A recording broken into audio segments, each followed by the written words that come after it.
Kinundina ng militar ang mga rebeldeng New People's Army sa pananalaki ng mga ito sa mga mining company sa Surigao del Norte na nanunugpa ng mga halagang kagamitan at pagkatapos dinukot ang mga opisyales at empleyado nito.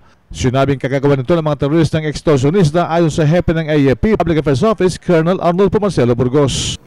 Ang Armed Forces of the Philippines strongly condemned these atrocious acts by the New People's Army. These are actually barriers and hindrances to development. And kinoconsider natin soft target pa rin itong mining firms dahil ang nagsisecure dito ay mga civilian security agencies. Meaning, ang New People's Army is losing their mass-based support already. At dahil wala na silang mass-based support, ang ginagawa na lang is through force and coercion para makakuha sila ng kanilang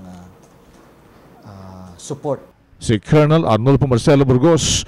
Ayon sa ulat ni Major Eugene Osias, ang opisyal na tagapagsalita ng 4th Infantry Division ng Philippine Army, sinalaki ng mga bandidong grupo ang Taganito Mining Corporation sa Claver, Platinum Metals Group Corporation at isa pang malit na sister company nito sa sitio Kinalablaban, Cagdianaw, Pawang sa Claver, Surigao del Norte kahapong alas 10:30 ng umaga.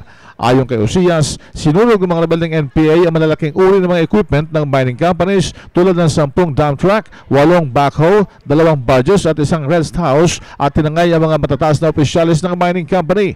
Kahapon ay agad namang responde ang magkasamit ng mga elemento ng Hayang Gabon Patrol Base, 13th RPSB, Claver MPS at mga tropa ng DRC, 4th Infantry Division ng Philippine Army na sumugod sa pook ng pinangyarihan kasunod ng 2 Air Force helicopters mula sa Davao City na nagbigay ng air support sa mga ground troops. RH911, Bing Formento ng DZRH Nationwide.